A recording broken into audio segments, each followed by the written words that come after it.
Yo, what's good, family? It's your boy Demond in the building. We Talk Hawks TV. We Talk Hawks daily. Coming at you with a show, man. Want to go ahead and get it popping. Not go. Y'all know my motto. I'm not gonna take up too much of y'all time. I know some of y'all want to watch, the finals. Which is gonna start in 30 minutes. Um, so I'm not gonna take up too much of your time, man. I just want to come in, chop it up. Haven't done a live show in a hot second. Your boy was on vacation, man.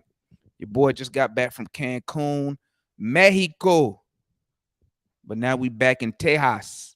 It was off the chain, man. Um, it was so dope, bro. I ran into believe it or not, went to Cancun.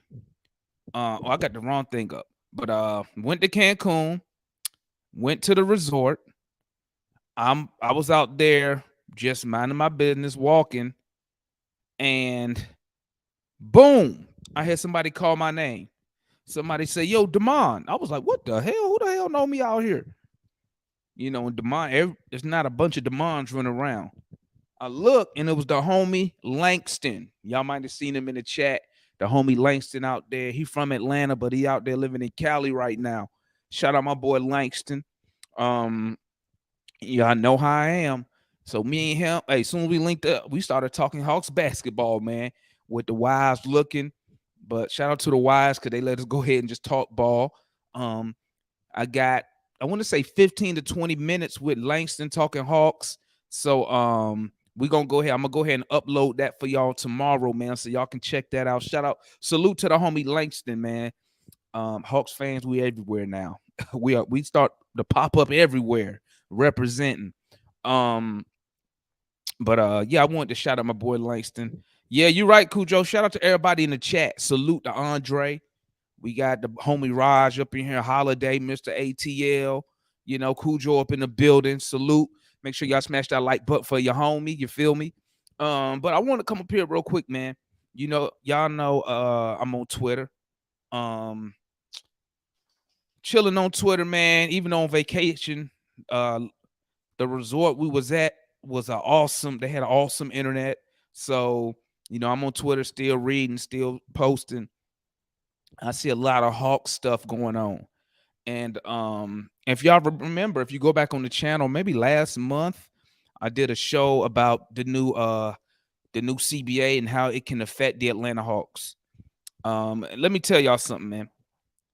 It's people out there saying, yo, listen, the Hawks contract situation, it's not bad. It's okay. You can move players. You can do A, you can do B. But this is a thing I try to get across to people, man.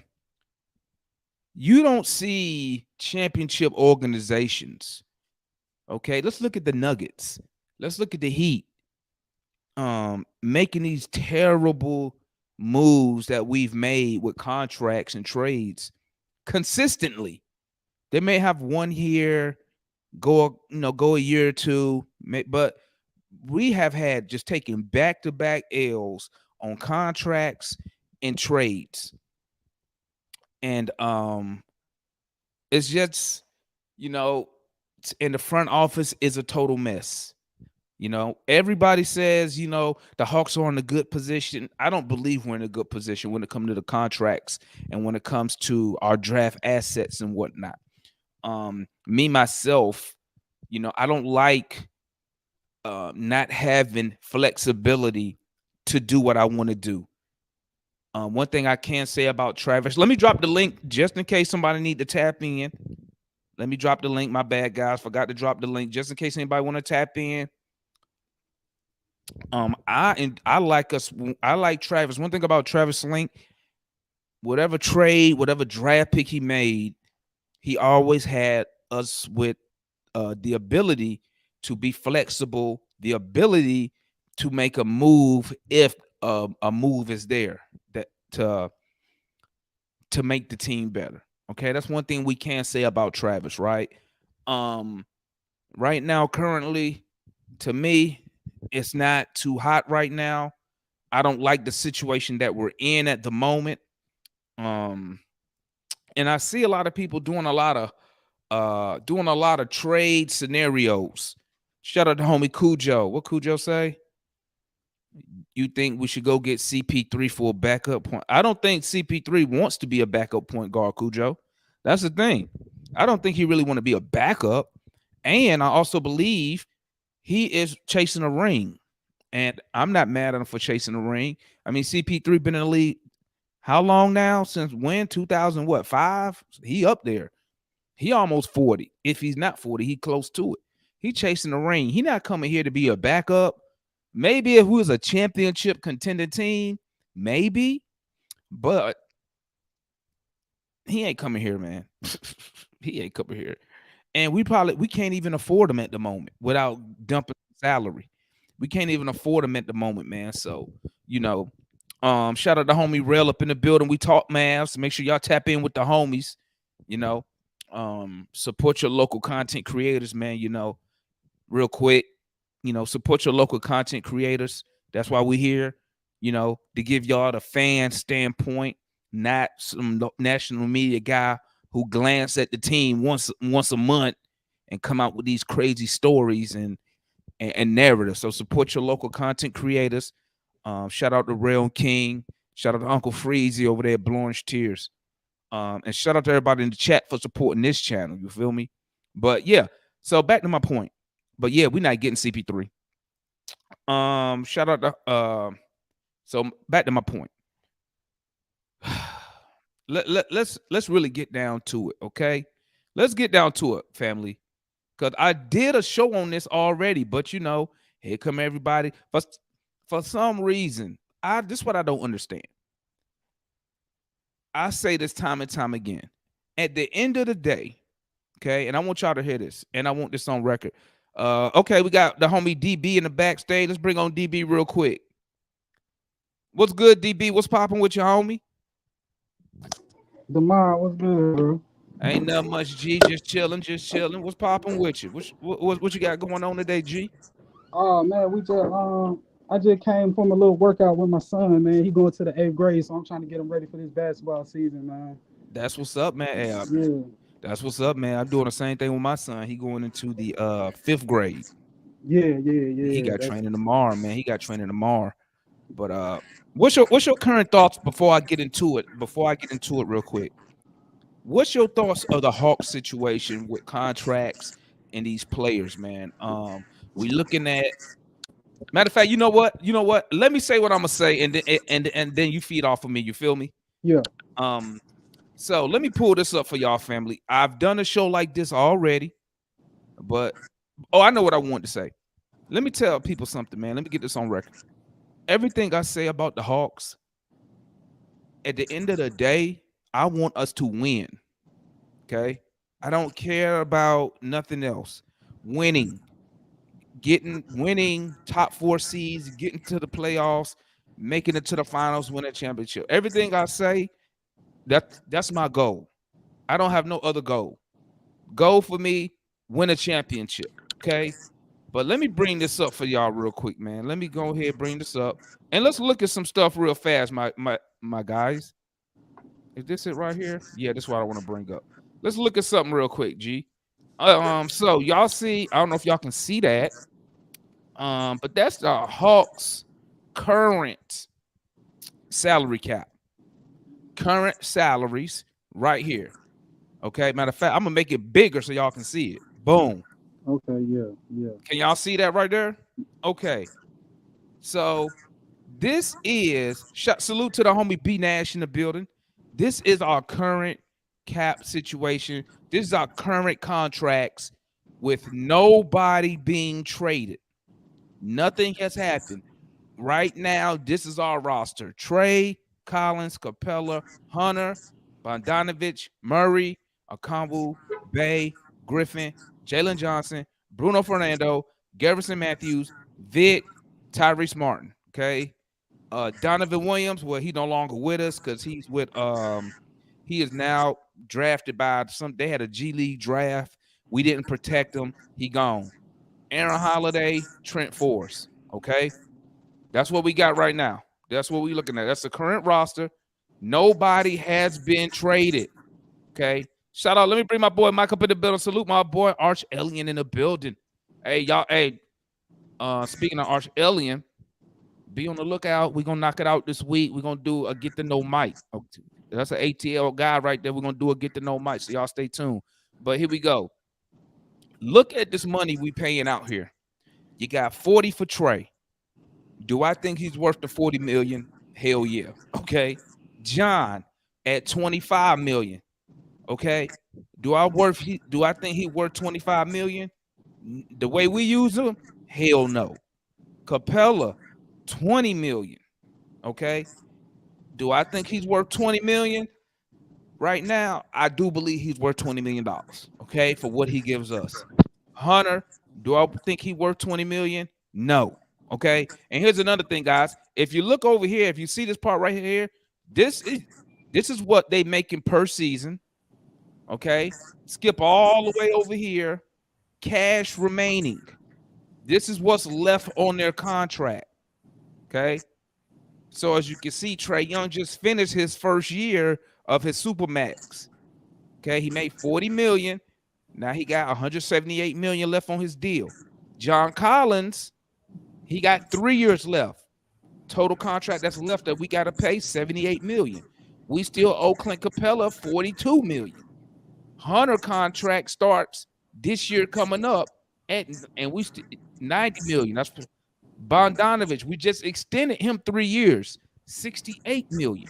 Murray, 18 million, because this is the last year of his contract. Okay. Okongwu, 8 million. This is the last year of his contract. So when I tell y'all this is the last year of the contract, these dudes are eligible to be extended. Sadiq Bey, he making 4 mil this year. He's eligible to get extended. So we got 1, 2, 3 players who are big time contributors in minutes played, rotation minutes, that's up for contract extension. Okay. Now, go look. Okay. Let me pull it up. Where is it at? Look right here. Can y'all see where I'm at?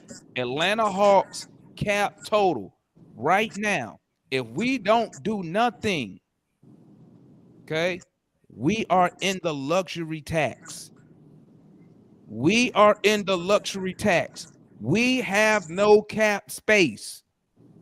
None. Okay? Just so y'all can see that. So y'all understand that. Okay?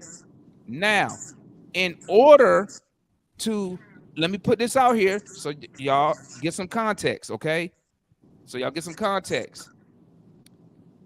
Tony Wrestler has never paid the luxury tax since he's on the team. If I'm correct, I think he's on the team for 5 seasons. No luxury tax. So what do you think the chances are that he will go into the tax for a team that just went 41 and 41? Okay.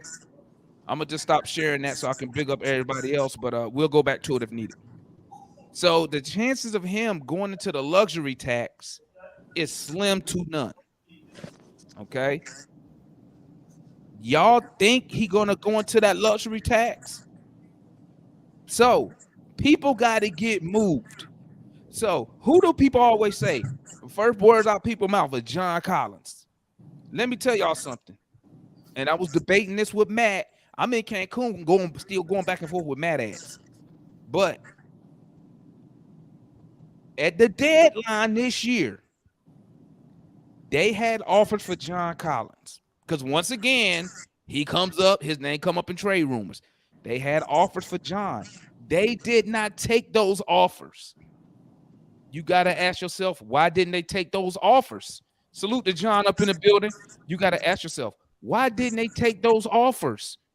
My theory, and this is just my theory only, I think teams know the Hawks are desperate to get off Collins' money. So they're trying to get the Hawks to probably add a first round pick to take on John Collins' salary. The thing is this, would I do it? No, I wouldn't do it.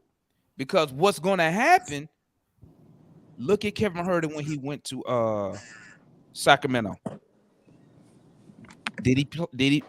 When you saw Kevin Herter in Sacramento, Could we have used Kevin Hurt on this team? Yep. We definitely could use a 3-point shooter because we would have one of the worst 3-point shooters in the league. Facts. So how would we look? You dump Collins to get off the money. Give a first round pick. I don't care. You know, they're trying to tell me, give him the Charlotte pick because it's going to convey the two. I don't want to give him nothing. And then how we look, you trade him to a team and he does the exact same thing we either wanted him to do or that we need on this team currently. My suggestion is you move on from Capella. I believe you can get a first round pick for Capella. It's going to be lottery protected. Okay. We're not getting no top 10 pick, but you get off that money because you got to extend Okongwu anyway. So, you know, when y'all trading these players and coming up with these deals, listen, man, you got to look at the numbers. Now, if the owner say he want to go and he'll go into the luxury tax, which we don't know as fans, then we talk. It's a different ball game. Talk to me, DB. Then we go to Mike. Then we go to John. Okay. Just a point on the John Collins. Like, I feel like we should have came off of John Collins that year we made the Eastern Conference Finals because his value was high. His I feel value you. is starting to diminish a little bit, but so you're only going to get so much for John Collins at that price. And I feel like some of those deals wasn't worth it to the Hawks. That's why they didn't go for him. And I feel like the main two people they have to come off of is probably Hunter and Capella because I feel Hunter right now has the highest value when it comes to trade. Okay. Um, because he's still young. He's a 3 and D guy. I still feel teams will find more value in DeAndre Hunter than John Collins. You see what I'm saying? So if you want to make the best move for the team to get this team deeper at a certain point, you have to come off Capella and DeAndre Hunter. Um, I feel you. I feel you. But I'm and gonna I ask you feel this. like, I'm gonna ask you this though, DB. yeah, If you come off Hunter, who do you feel? Do you have somebody to replace Hunter? Do you have somebody that can replace that production? Do you have enough faith in let's say somebody correct me if I'm wrong. 6'7" is a good size for small forward.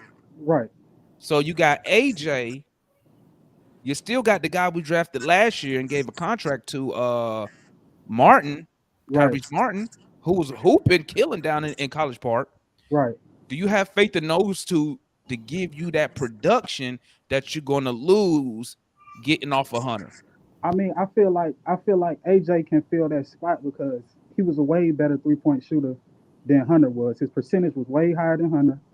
He would be a better spread of the floor small forward than DeAndre Hunter would be.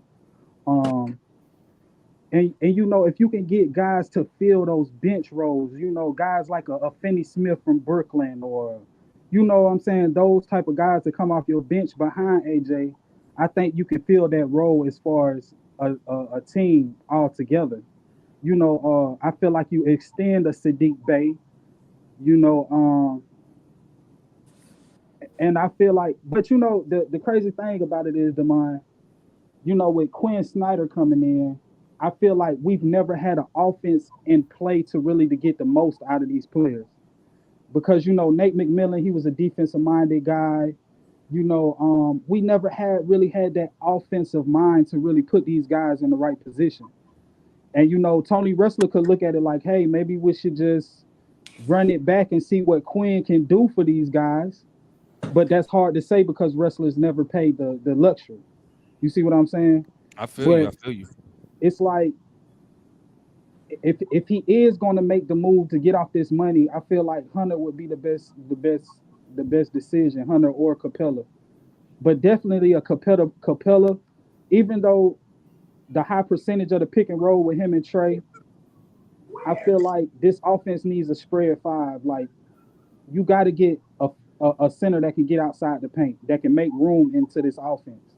You see what I'm saying? Um, you know, it's been a lot of talk about the Jalen Brown. trade, which I don't really think is realistic. But I feel like a better move would be a cat. Anthony Towns would fit better into an offense with a Trey Young and a DJ, a five that can spread the floor and play make at the same time. You see what I'm saying? With I the feel with you. an Okongwu, or you know what I'm saying? I feel you. I feel you.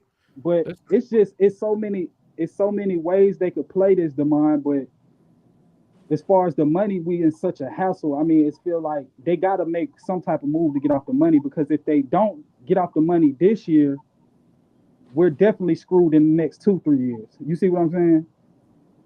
I feel you. I feel you. What's good, my guy Mike up in the building, man? What's What's up, good, man? G? What's up, man? Ain't nothing much, man. Ain't nothing much. Yeah, y'all stay tuned, man. We got Mike coming soon. Coming soon. Mike gonna start breaking down plays, man, for us on the channel. You yeah, feel yeah, me? Coming yeah, soon, man. Y'all stay tapped in for that. What's good, my guy? What you think about our what's your outlook on our situation, man, with these contracts and making all season moves, trying to improve the team, man? Or do you think we probably gonna end up just running it back to be under the cap? yeah. I mean, I think we're gonna be quite similar to what we are. To be honest with you, I mean, yeah, I'm not too much wrecking my brain trying to figure out what we can or cannot do. Because I mean, like I said, I honestly think that we're gonna come back pretty much as is, man. I don't see us. I don't know, man. I just be extremely shocked, man. And then two, I'm not too trustworthy of like, you know, Landry and stuff like that. It's not necessarily like we got these experienced guys in the front office. Kyle ain't experienced, Landry not experienced. So I don't know if they're gonna be able to just make this awesome move shake. You know what I'm saying? With what we do have to be able to make something happen with. Like, I mean, I don't. I mean, they just ain't had necessarily a track record to kind of show us.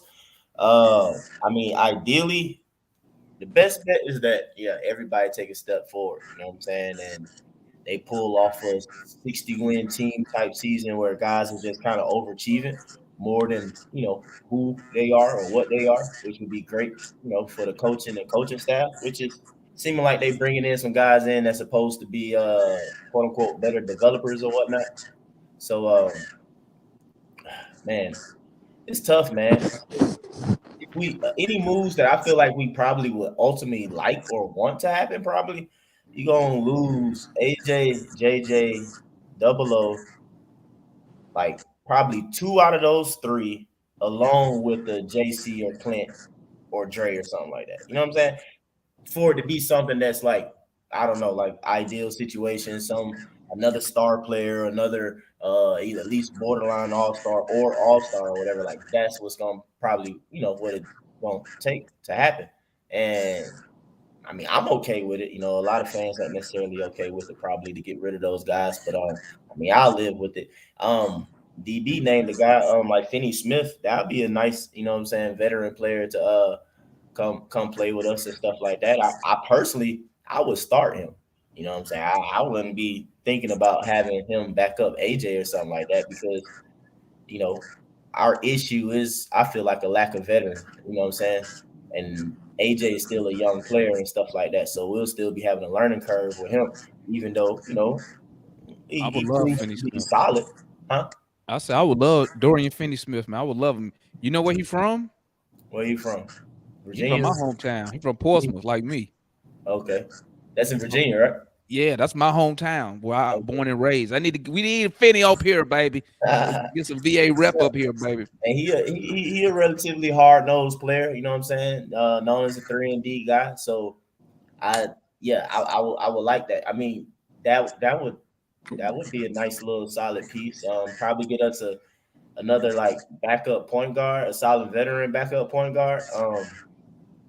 They have to find time for them though. But Let me yeah. ask you this, Mike. Let me ask you this before we go to John. Off the Mhm. top of your head right now, wrestler. I'm just going by what wrestler has shown us over the last 5 years. He want to stay under the cap, right? So let's say we need to clear. We still got to clear money for the. We still got to clear money even for the damn draft pick we about to draft this year. Okay. Um, who would you move? And how can I ask this? I want it's a two-part question. Who would you move fit wise one to make the team better? I'm gonna just say it because now I don't even know if this question makes sense. Who would you move one to make the team better, and two, who would you move just to get under the cap to get said player? That question makes sense. Who would I move to make the team better, and then who would I move to get under the cap? Yeah, it's kind of two like separate because I now we understand that it all goes together, right? Mm-hmm. But matter of fact, never mind. Never mind. Disregard that shit don't make no sense. But let me ask you this: if you were the general manager, let me phrase it like this: if you were the GM right now, and Tony Russell said, "Hey, Mike, hey, listen up, man. I need to get 10 million under. I need to get under that cap. We need to get off $8 million. What's what's Who what's uh, what's I need to know the numbers, but like compare we DeAndre. 8 million over. Hold on, I'll pull it up for you. I'm saying no. I'm just saying no. I need DeAndre contract compared to Finney Smith. Like, is Finney Smith cheaper? Let me see here. Hold on, Right. Way I'll pull cheaper. it up for you real quick. Finney Smith Because played for who last year? He ended up going to Brooklyn, right? Brooklyn. Yeah, he in Brooklyn. Yeah. I Okay, hold on. mean that's I mean if that number, if like Finney Smith's number is cheaper than DeAndre, that's a move that I think that, like, you know what I'm saying, a Yeah. player type of like move Dre, bring in a Finney Smith or something like that. You'll still get, your supposed defense, your 3D guy, whatever, and you'll get a little bit more veteran. You know, Okay, Finney Smith is at Finney Smith, 30 years old, 7 years experience. He averages he got 2 more years at 13.8 million. Dre Hunter new contract kicks in this year at 20 million.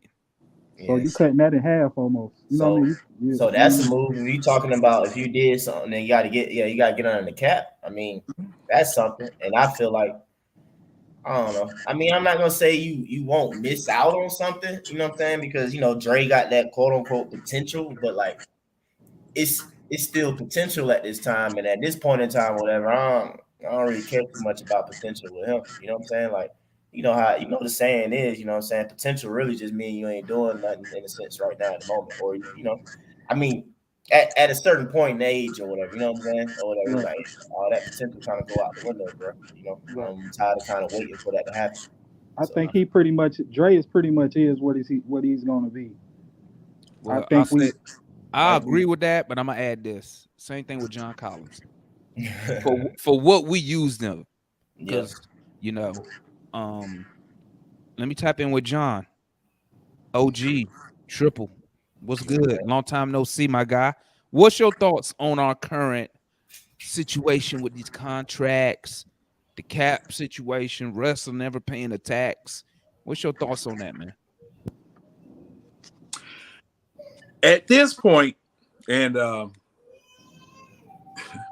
boy, it's just like you got a box, two boxes of puzzle pieces have been mixed together, and you don't know what's gonna go with what. That's a good Because analogy right there. Heck yeah. because you have two different philosophies of, okay, you're trying to bake a cake. You got two different cooks in the kitchen trying to make that cake that have different disciplines. Now you got three. Now you got three. Because Quinn has executive he got executive in his title. yeah, in So his contract. He yeah, got that in his contract. how much pool does he have on the roster? You know what I'm saying? That complicates the situation just about beyond solution, because somebody is going to have to step back, and somebody's going to have to take responsibility for building this thing and be left alone, okay, in making this into what it is you want it to look like. Because, okay, prior to this past offseason, Nate McMillan, Travis Schlenk. Travis Schlenk was in charge of the team. making moves, doing what it is. And, we've gone over this over and over and over. But the problem with it is that still just stares you right in the face. That stares you right in the face. And just, you can't recover from it. You can't recover from it because of the fact that the people that you replace this man with, they don't know what the hell they doing. I'm sorry, they don't. And it's going to bear out. It would have bared itself out had Quinn not been hired. But then again, with the firing of Nate McMillan, man, it's just a big roiling, just a bubbling cauldron of mess, and it ended up at a 41-41 record. It ended up at a 41-41 record. When we say, what can we take from this? We don't know. What is the future going to hold? We don't know. What move do we need to make next? We don't know. After all of the shows that we've done, after all of the thinking and counter thinking and counter punch that's been going on, it's just really confusing. And your question that you asked about, okay, number one, do we want to go under the luxury tax? Okay, we may, but if you do that, you stand the chance of damaging the team and not being able to recover for about 3 to 4 years. Okay, if you do go over the luxury tax, you stand the chance of overpaying somebody that shouldn't be here, shouldn't stay here, and not contributing to the team. Man, and I'm just of the opinion and of the mindset that you need some experts to wind our way through this, to pull all of this, this bird's nest apart and find out exactly, where do you want to go? Hawks, where do you want to go? What type of team do you want to be? What is going to be your, as the overused term is, what is going to be your identity? That's where I am. And see, trying to find an answer for all of that, man. I'd rather take on putting an atomic bomb together or something of that nature. At least you know what you're going to get. Even with all of the calculations, all of the thought and everything behind it, because you just don't know. Now, one thing I'm going to say here, and after thinking about it, and during the time that we hadn't talked or whatever, this series really is going to tell you where this league is going to go. You've had Joker just abuse Miami, and the thing is about Miami, they abuse themselves because a lot of times they were shooting themselves in the foot as far as, trying to win the game and the philosophies and things that they were doing. But if this Denver Nuggets team with a 2-time MVP at center wins this series, and this will be termed as a gentleman's sweep, don't be surprised if the rest of the league follows suit as far as changing their philosophy about how to win games or how to win a championship. But John, before I go to Pharaoh, let me ask you this. What is the Denver blueprint? Big man. We're back to the center being the focal point of the team.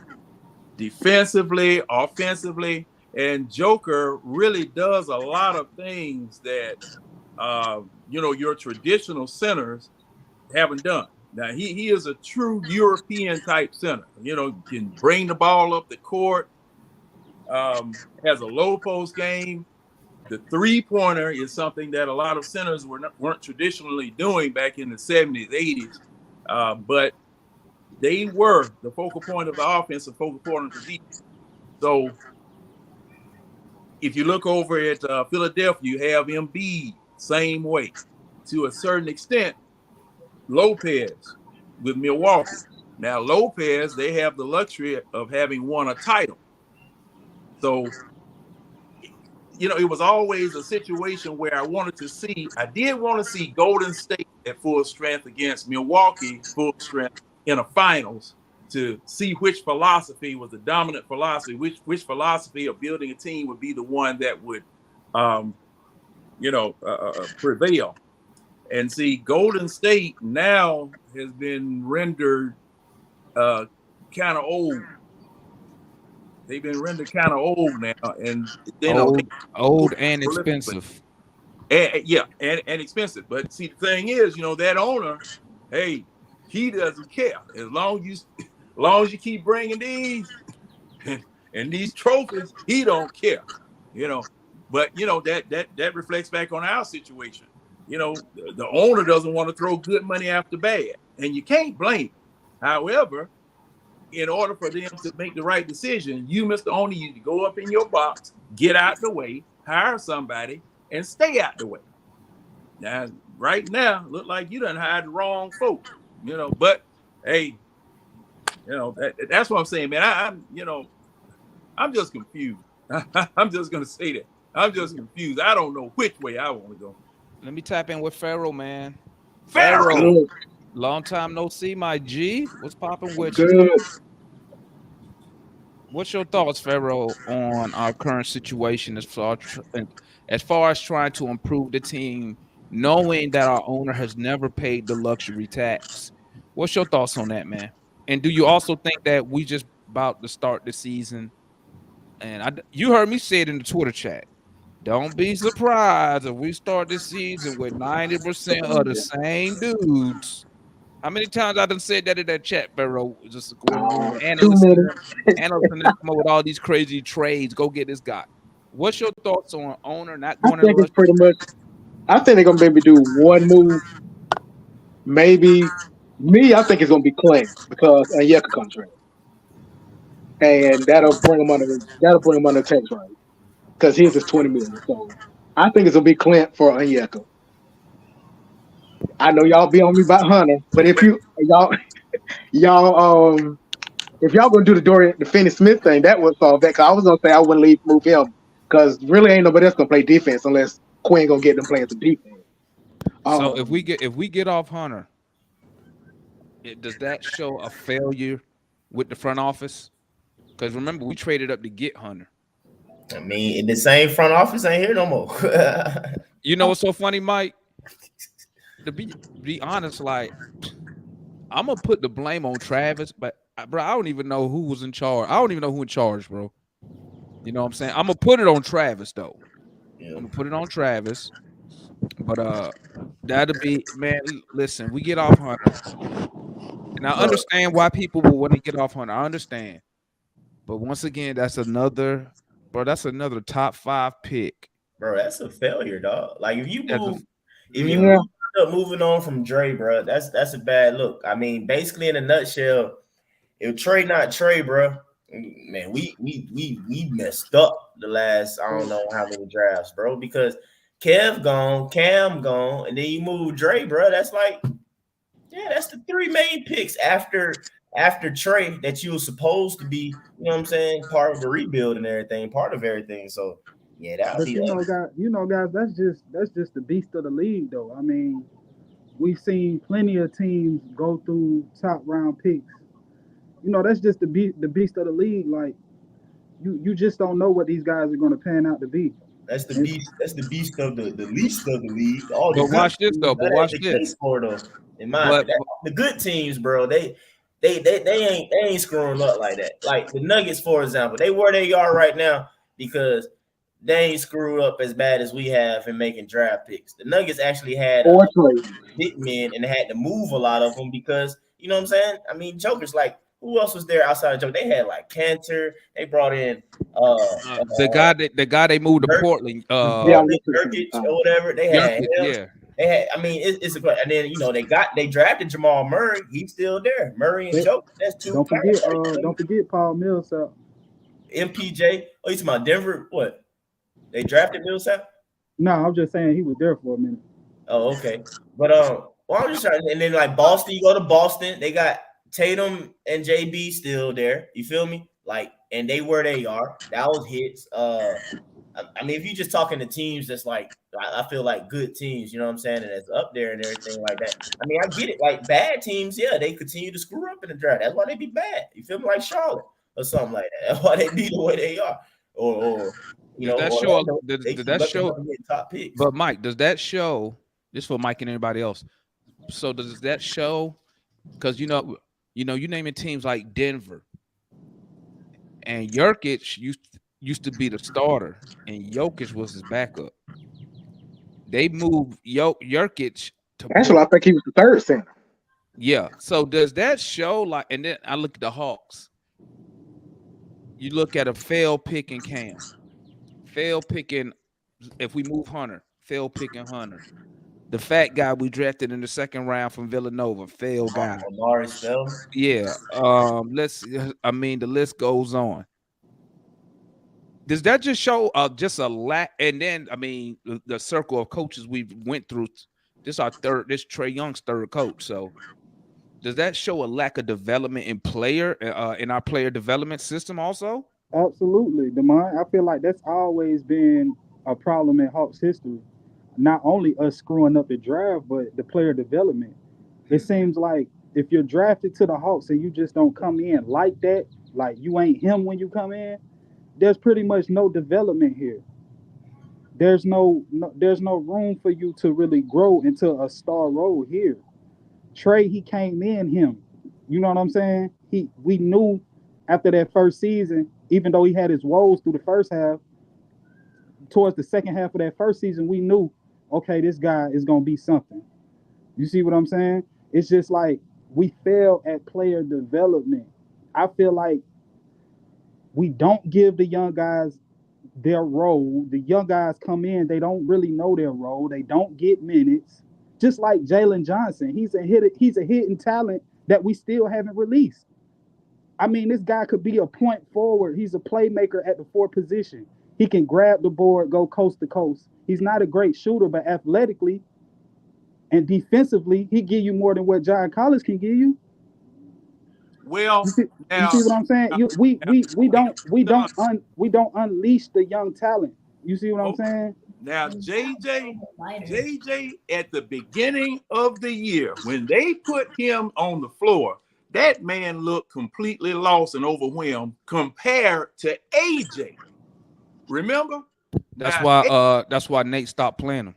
yeah, now AJ, I mean this, and I pointed this out during the year. AJ won 2 games with last minute plays because number one, the coaching staff had trust in him that he would be able to handle the situation, and he handled it. But Right. JJ, he looked like he was lost. He looked like he was lost in the beginning.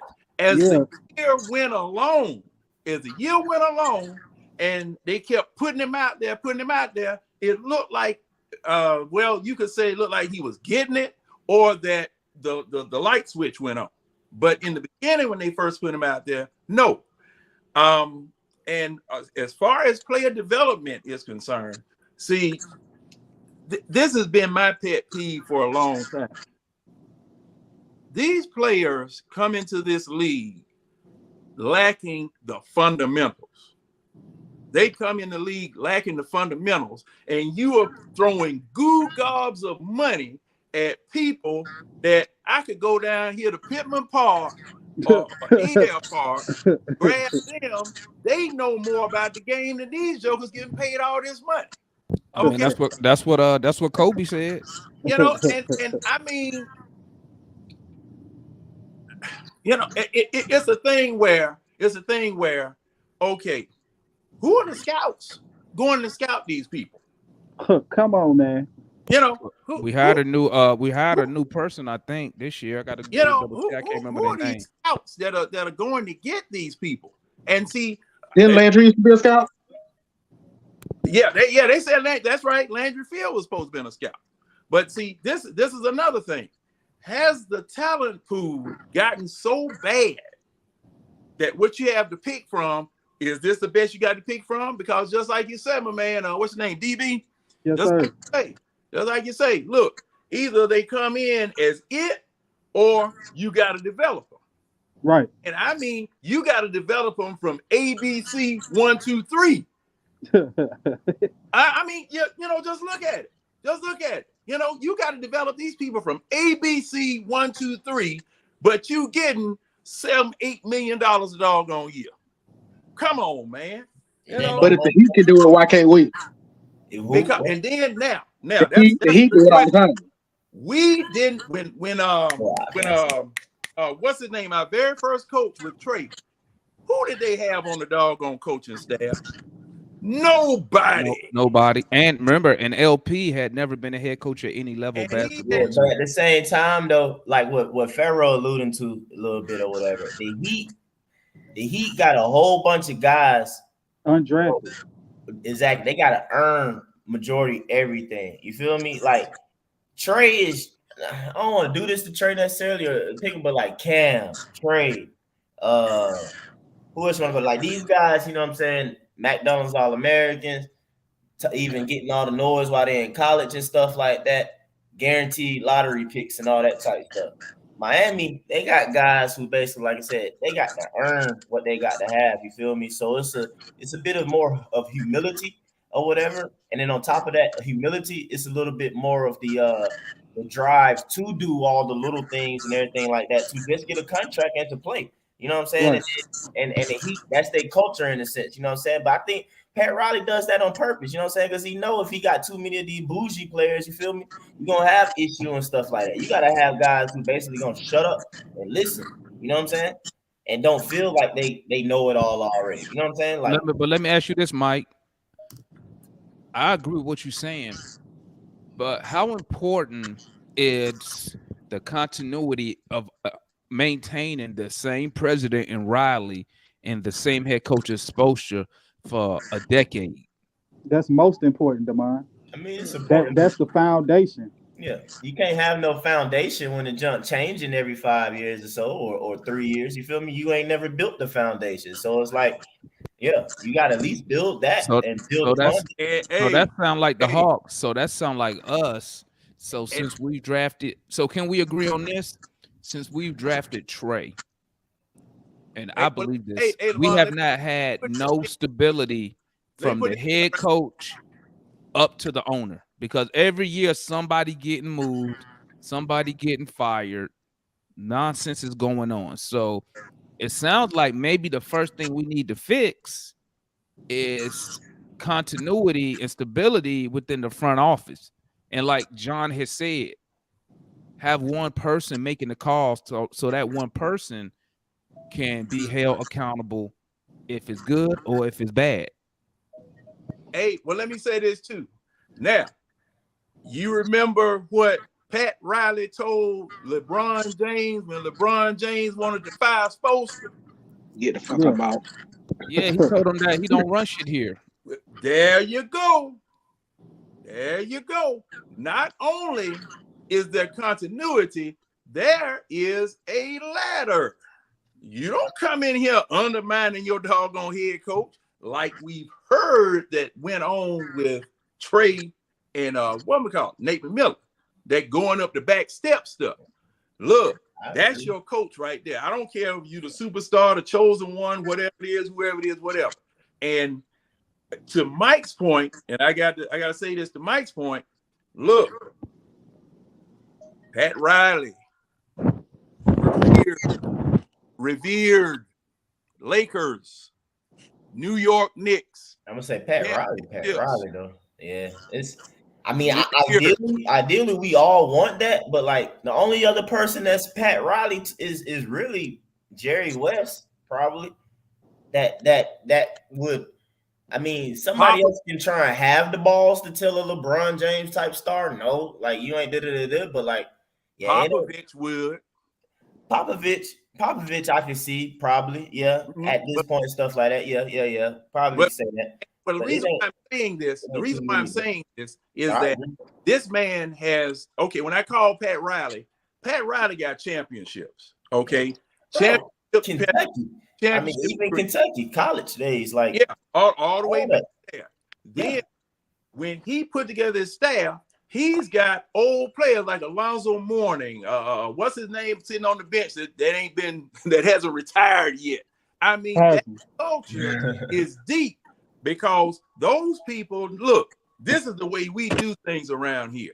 Okay, this is the way we do things around here, and it's all ingrained in everybody. And just like you said, Mike, they got to come from if they coming from the mud versus coming from the silver spoons and the white sheets. When you come from the mud, you worked your way to where you got it. Okay, you humble. You're humble.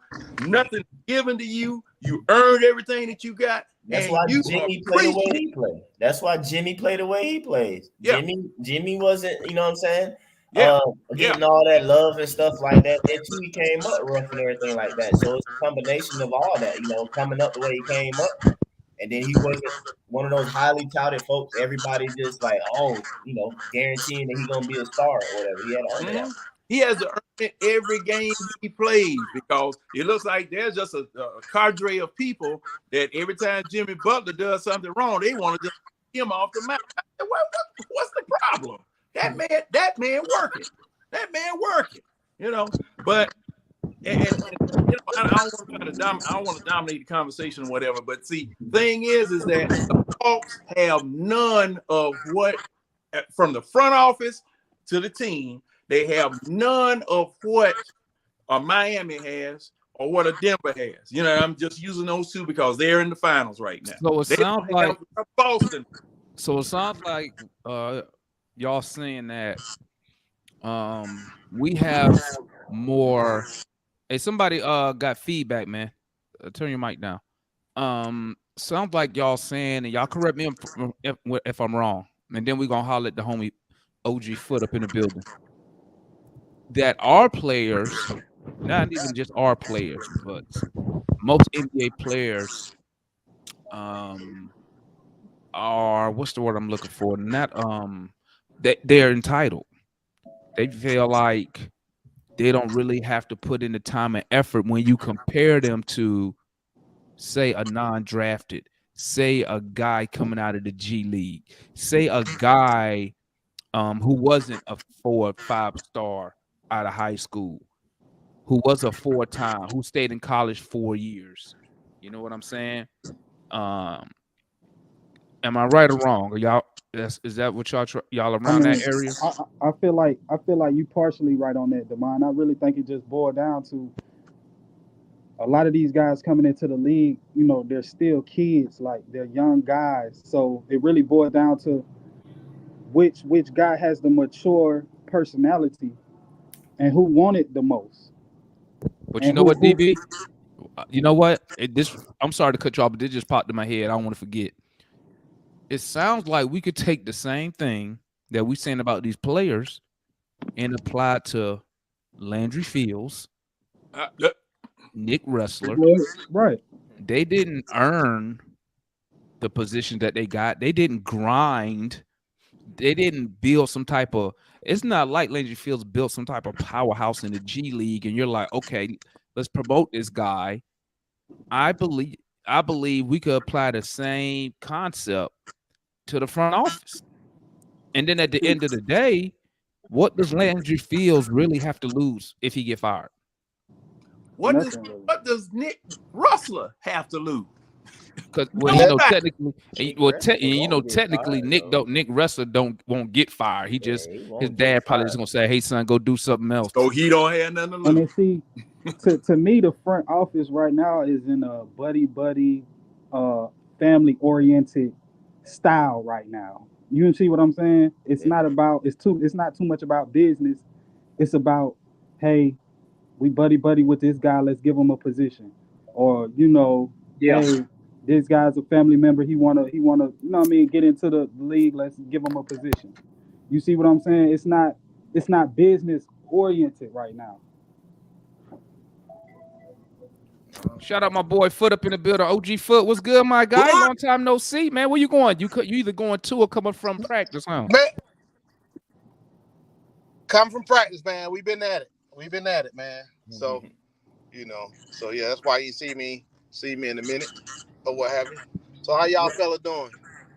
We good, We man. just We good, brother. discussing Man. the topic we discussing. We started off with the contract situation, the cap situation, and now we just really sitting here wondering, why we veered off, we pivoted to more of the development. We started off with if we have to move Hunter for whatever reason, whether it's money, whatever, if we move him, that's seen as a failure. Is that to you seen as a failure by the front office as far as drafting and developing said player? Hey, What hey, got to let do with it? me come back in because I don't know. I got like 5 bars and y'all breaking up. I'm gonna come out, come Okay, right my back guy. in. I'll be right back. All right. All right. Cool, cool, cool. But I look at I'm not even gonna lie, guys. Let me just say this. Let me get this off my chest, man. I look at when I'm watching the Nuggets win this championship, I'm salty as Boy, hell, bro. I was Oh just yeah. gonna say that, Demond. I'm I'm not even salty gonna too. lie, bro. I'm You salty like too, man. it's just something when So you've been less salty with like Boston or LA or yeah, something? because Yes, like they're known to basketball casuals, fans as a winning organization. The reason I'm salty about Denver, just like I was about Milwaukee, is because like that's their first title. First time winning. right. And I'm like, bro, why when is it gonna be our turn? You I know mean, what I'm saying? I'm not salty about it. For me personally, if anything, I feel like we should look at it as like, like it's possible. You know what I'm saying? Because when LA and Boston winning every single year, that leads you to believe that like, man, the league fixed. That's all they want to win is like 3 teams. If it ain't LA, Golden State, or San Antonio, well, I used to have a theory that I was like, bro, if you ain't won a championship in the NBA before like 2000 or something like that, bro, they don't want you to win it. You know what I'm saying? Like you ain't gonna win that crap because it seemed like only teams that won prior to that year, bro. Like I swear, it seemed like they'll win it, bro. You know what I'm saying? It's like the Spurs that just got in under that little time period. Detroit had one back in the day or whatever, so it's like okay, yeah, they won one or whatever. I mean, so it's just like that's what it seemed like. So for me, like I said, I'll take it as like I see the silver lining, like okay, it's possible. You know what I'm saying that you got to draft right. That's the problem with us, though. You know what I'm saying? We got to get our organization right. You feel me? Like Denver, you look at it, they've been drafting some solid pieces and stuff for a while now. You know what I'm saying? To where they got 2 cornerstone guys and Jokic being like an all-time great now and Murray.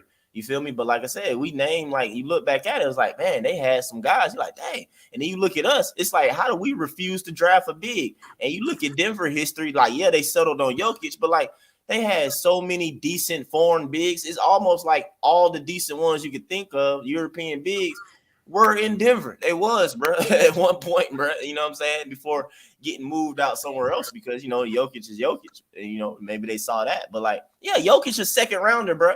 You feel me? What you Like do? 40, what? Yeah, bro. Like that's later than Amari Spellman, bro. You feel me? And Amari not even in the league.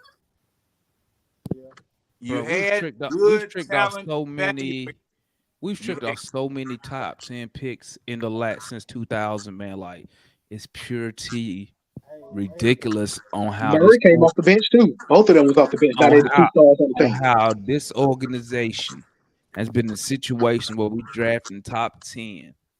And let's keep it a buck until we got Trey Young. fine. None of those dudes since 2000 has ever become a cornerstone of this franchise. None of them. And it's a damn shame. It seems like no matter who the hell in charge, they always get it wrong. I mean, look at the picks we didn't have since 2000, man. And then the ones who became, bro, we've drafted a Hall of Famer in Gasol. He gone. He became a Hall of Famer with somebody else. We've drafted champions in Jason Terry. He played a couple years. He got up out of here. Yeah. Like, Foot say he'd be right back or whatever when we come in. But yeah, bro. We've been You screwing had up, dog. And see, like, Demond, you you Demond, know I what ain't I had gonna think we lie. should good do? Y'all tell you me if had this crazy, man. Tell me if this crazy. You know what I would do if I was the owner? I ain't even gonna lie. I fire the whole front office and I'm gonna give the boy Bob Myers whatever he want. He just left Golden State. I give him whatever he want to come over here be the president. Oh, you mean hire him, bring him Yeah, in? and just redo it because we should have kept Travis Link, Yeah. I but say that's you what just got that's you got Travis from Golden State to begin with. exactly. And the owner chose his son in Landry Fields over a guy who helped build a dynasty. I have But no idea why he did that. hey, You No, know, I'm with that. you Well, well, okay. they gave out they said this old sorry ass excuse talking about I don't know if y'all remember when Tony Russell did that interview on 92-90 game, and he was like, and that, to me, when he said this was total bullshit. But people like Matt be believing this shit. They said he got Tony Russell fired Travis Link because Travis Link. What did Tony Russell say? That he If you was work, cooperative. yeah, like what? Who is he supposed to? I'm not even going to sit here and lie. We shouldn't If cooperate I'm with him. coming from a championship organization that I helped build, right? I helped scout some of these players. Why am I taking input from your son who never been a basketball executive, has no basketball knowledge? Why would I Exactly. listen to Landry Fields, who has no experience as an NBA executive? Why would Exactly. I do that? I wouldn't. That's crazy. I agree. I That wouldn't. to me, that make no sense. I believe that was a crock of shit. I think he just said that to look good on the radio. Me I personally. hey Demond, I honestly believe Slink quit. That's what I said. I think he I think resigned. he once he the power struggle was there, I think He would have Slink got was all that just money like, if he quit, though, would he? no, he wouldn't. No, no, but what I'm saying is this. What I'm saying is this. When I He say might he quit, quit mentally. He Quit. might No, yeah, no. he when mentally I'm quit. saying when I Right. say he Slink quit, the Travis reason quit. why Man. the reason why I say he quit He talked him out of it. because Travis, listen, Travis saw the writing on the wall. He saw the owner listening to Nick Wrestler because remember when they did the little collaborative thing to go get Murray, he was the only one to say, "Don't do it." Them idiots did it anyway. Now we're in the situation we in now. But not even just that though, Demond. You can go before, bro. Like we look back at it because at the time we didn't understand it, but everything broke. It was like, bro, man, Travis was checking out beforehand because, bro, like we remember the year when that fool was on the radio and he said maybe we shouldn't have signed folks. We was like, what in the world? What GM who just did something says that? He was, bro. When you look back at it, that was because he like Yeah, basically probably. throwing shots, said like, man, these folks ain't letting me do what I wanted to do. Right. You know Because what I'm saying, he wanted to rearrange the team that year after the Eastern Conference bro? appearance. That's what I'm Well, saying, man. well, Travis, like listen. I'm a nobody, and I felt like we still needed to do something after the Eastern Conference Finals run. I'm like, bro, we need to do X, Y, and Z, and I'm a nobody. So I know Right. good and well an experienced GM and Travis did not feel like, oh, let's just run this team back and they're truly a conference finals team. Like I know Right. he didn't feel that way, Well, bro. my theory is I've said it before. I will say it real quick. I believe because remember, Travis did not want to fire Lloyd Pierce. He didn't want to fire him. Totally wrestler made him told he wanted Lloyd Pierce replaced. I believe even though we went 27-11 under Pierce and a conference final appearance. Now myself, I'm like Mike. I'm just a nobody. I'm just a fan. I was drinking the Kool-Aid. I ain't gonna sit here and lie. I was drinking the Kool-Aid. I'm gonna keep it a buck. But I believe Travis, when we went back and we was me and Mike and everybody was going back, retracing the timeline and stuff. I believe that Travis Link didn't think this team was that good. He definitely didn't think John Collins was worth that contract. That's why he only offered him 4 years, 90 million. Right? I believe that Tony Wrestler, Nick Wrestler, and Landry they was running their own little thing to the point where Travis Link was basically like, why the fuck am I here? I didn't come here to be part of a collaboration. I came here to be the president, first the GM, then we made him the president. I came here to do that job. And I think he was like, I think Landry Fields and Nick Wrestler forced Travis out. I think the only reason he got his money was because, the organization, one, didn't want to look bad. That's what it was, bro. They didn't want to look bad and say, yeah, we fired him. Because what are you going to fire him for? For what? A team that's because we came off the finals appearance and then was a playing team and lost in the first round of playoff. That's why you fired GM who came in and spent 3 years tearing the team down and rebuilding it from scratch. They wasn't gonna fire him. They would have. Travis would be the GM right now if he went along with everything. In my opinion. Yeah, I think they wanted to keep Travis to kind of mentor or be a advisor to Nick Ressler and Landry Fields, and he didn't want to do that shit. That's just my theory. Now, I gotta say something about this. You remember all of the mess that was going on when Trey took the private jet home, and it was just a whole bunch of stuff going on. And we find out that Rustler and Trey were good friends and all of this type of stuff. And that following year is where stuff started to unravel publicly as far as Landry Fields and the team was concerned. Now, I said on one of our after game segments that kind of relationship cannot exist on a professional team. Okay. Travis Slink was the general manager. Y'all went behind this man's back and made that trade when he objected to it. But him being general manager, if he hadn't said anything or if something came up, he was going to have to embarrass everybody and tell them, look, I didn't do this. They did that. Well, you know, he did it once when he won a 92-90 game. He basically did it in a nutshell. I mean, he didn't just say straight up like, you know, I told them folks not to sign so and so, but he said, well, maybe we shouldn't have signed this. Yeah. Ain't no GM, bro. Ain't no GM. Ain't no GM gonna go on the flagship radio station of the team he worked for and criticize his own. He had the national media talking about that interview. So yeah, I think my opinion was based on the fact. Well, I'm gonna say this: if you ever got him in an interview after everything had been done, say for instance his career was over, he's retired, and you know somebody pulls him up and say, "Hey, Travis, what happened in Atlanta?" Hey, man, I didn't do that. But you would find this out years later. But because see, the thing is, hey, somebody done scooped him up already. Okay. He's general manager someplace else already. Now, if he was that bad, why did somebody get him just like this? Once he became available, they grabbed it. Boom. Now, going back to that Nick Russell situation, best thing Dad could have done for Nick Rustler in preparation for him to take over here in Atlanta, and I said it then, and I'm still saying it now. You send your son someplace else. Send him let him go work with Popovich. Let him go work with Miami. Go someplace else.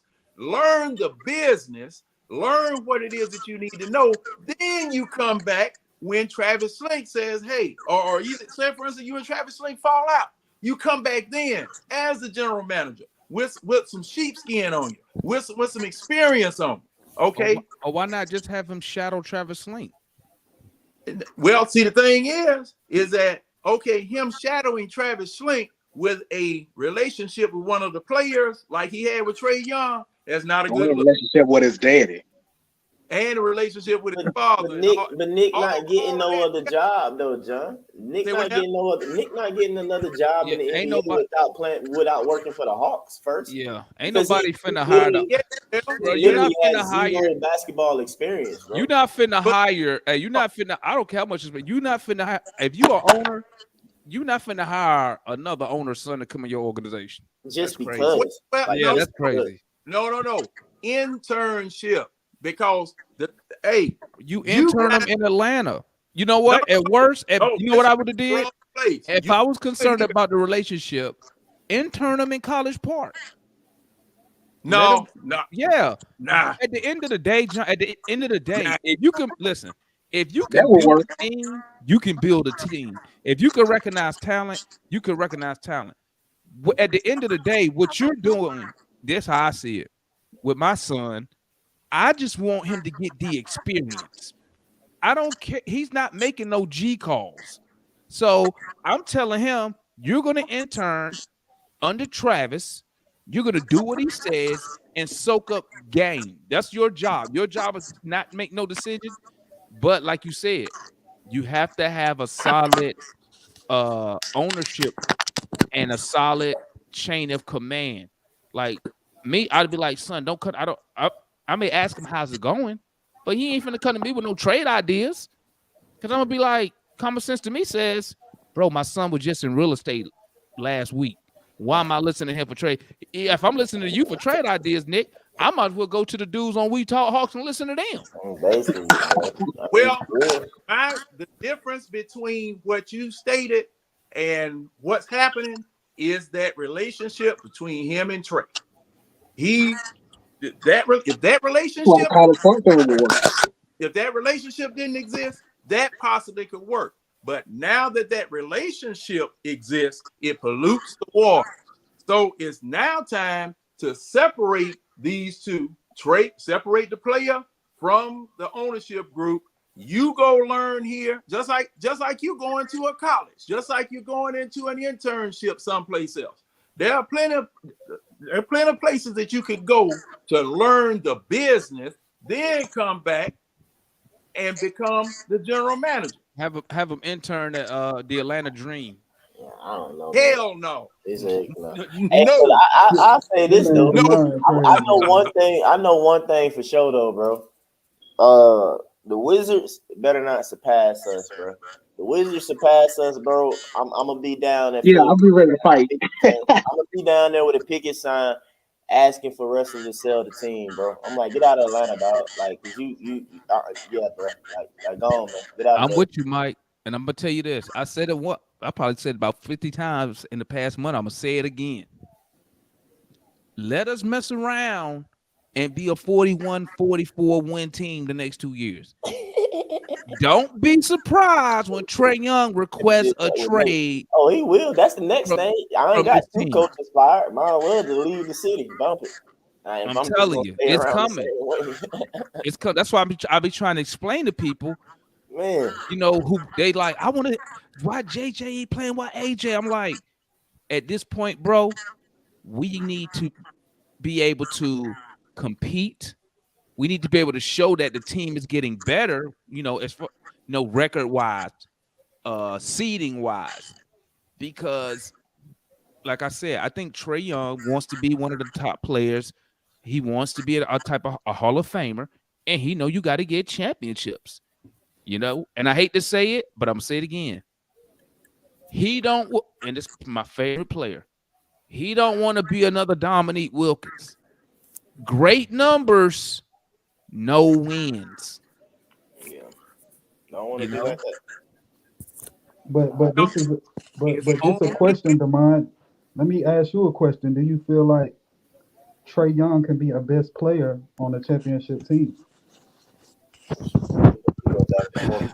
Personally, can he be your I think he can, but I think we need another player at minimum, all-star level, who can score, who can get us buckets, who can do what he need to do, whether Trae Young is playing or not. We don't have that player. I'm saying it's not a bad thing. Like, say for example, you looking at the Nuggets right now about to win a championship. You got Jokic and Murray. You feel me? Like, Jokic is Jokic. I feel you, but Murray is like just as crucial to the team and everything like that. And they not finna win this championship without, you know what I'm saying, Murray, or without Jokic or whatever. So it's like, yeah, can Trae be the quote unquote best player? On certain nights in a series, I think he could. You feel me? But like Damon said, like, yeah, he ain't gonna be able to do it by himself. We're gonna need somebody else that's equal to or greater. Right. And see, I agree with that because during this run, this night's where Murray been the best player on the team. So, okay, so like people want JB. If you put JB on this team, I still feel Trae the better player. Right. Definitely. Well, you had Dwayne Wade and Shaquille O'Neal. Okay, You had there are a lot of tandems like that, 2 to 3 players on the team where depending upon the night it was, they shown just like San Antonio. San Antonio sometimes would have 4 players on the floor, and with Ginobili, with Parker, with Duncan, with who else was that? I just named those 3. Tony Parker. You said Parker? He said Yeah. Parker, but Bruce Bowen was like important just Bruce for Bowen. They had Diaw, they had Big Shot Bob, Boris Diaw. Diaw, former And Atlanta Hawk that's draftee, Boris That's another Diaw. one. Now that's another. Hey, man, You know what I'm Boris gonna sucked, do man. one day, Hey, bro? nah, You know what I'm man, gonna we do? ain't finna get on that one, dog. I'm Boris gonna go sucked. through our last 20 years of draft picks. I'm gonna see Yeah. how many of these dudes went to Boris another team and won a sucked, championship. I Hey, gotta see this. Boris sucked, and Boris got us Joe. You feel me? That was a sign and trade, so we That's got true. Joe. So I ain't tripping on that. But Boris Diaw pissed me off as a Hawk. The dude would have wide open layups and pass the hole. You feel me? Like he used to piss me off, bro. Like I ain't even. Like, bro, used to be aggravated. Boris Diaw was a completely different person out there in San Antonio, man. Everybody, bro, John, that's what I'm saying. Everybody leave here and they be a different player. Yeah. Well, and going back to something that you guys were talking about just a few minutes ago, that damn Stan Caston. Woo wee. Boy, he could pick them. he could pick them. Oh my goodness. Rumia Robinson. Who was that boy? Chris Ramil Webber. Robinson was a first round pick, wasted pick. Chris Webber. Who man? I had to cuss him out one day on 680 The Fan because he was, when he was trying to justify the Dominique Wilkins trade, talking about Dominique Wilkins was over the hill. I said, well, man, you couldn't pick a. Oh my God! Dominique was having a career season. What's he talking about? And coming off the Achilles. That's why. And we was the number 1 freaking seed in the NBA. Seed in the What is East. he talking about, man?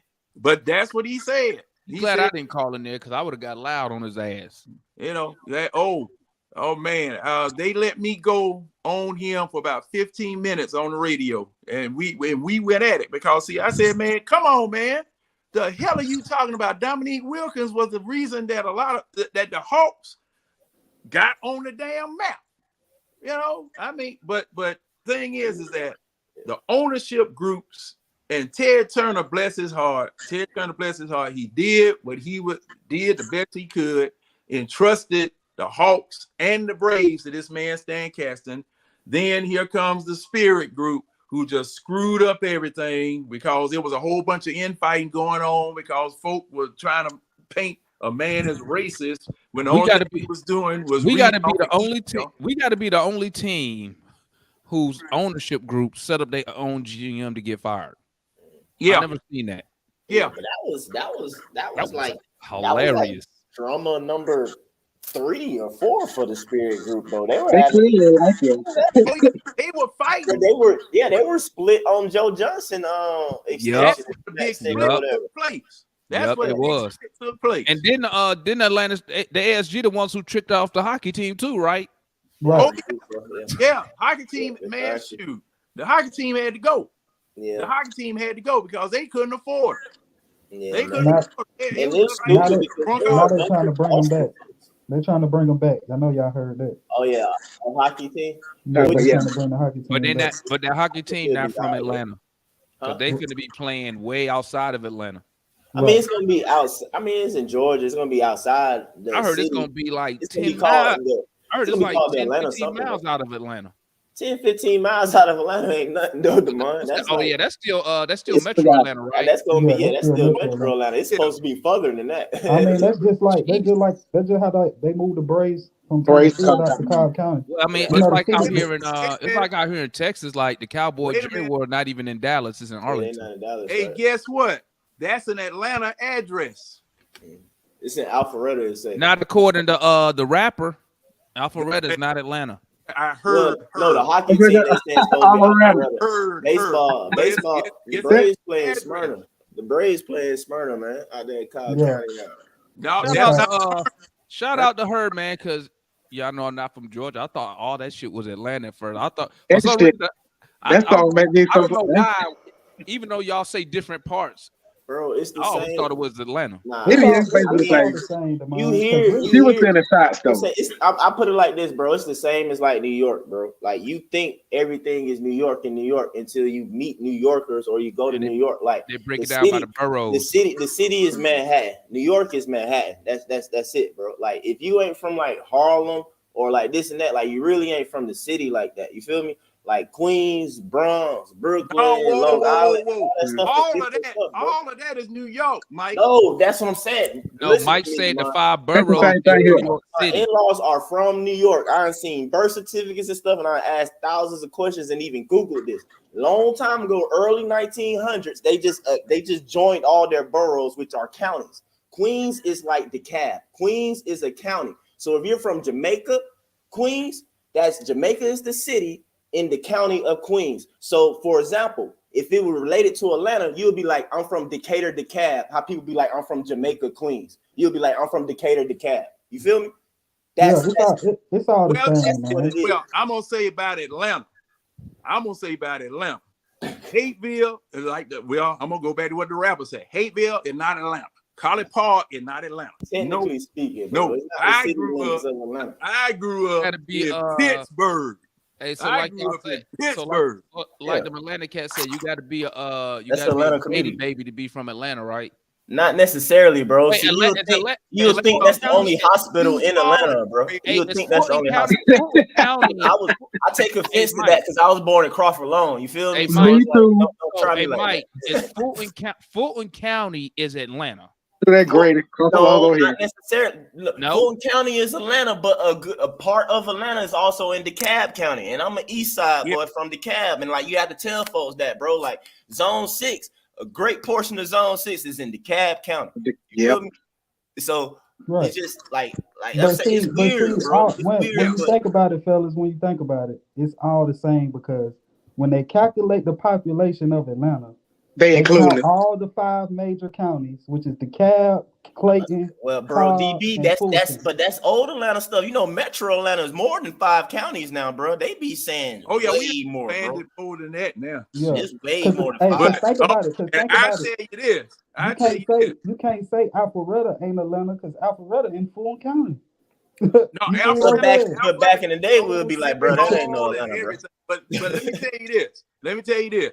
When you were driving and you had the prefix 1 on your tag long time ago, That you before were my from time, Fulton John. County and you got locked up. Cause see, the thing is, if you were from Atlanta and went too far down Stewart Avenue into Hateville, you done, bro.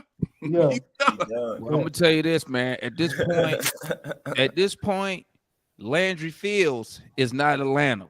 Okay. Nah, he not. No, He definitely not. no, Tony no. Wrestler It's not not Atlanta. Atlanta. Y'all fucking up the team, man. Yeah, they But are. you know Get y'all what? shit together, man.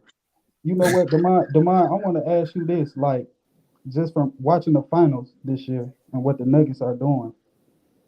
You know, I just want to get your take on, how you feel, the type of notes the Hawks need to take from what the Nuggets have done with their roster. Like, because I think Man, drop the link, man.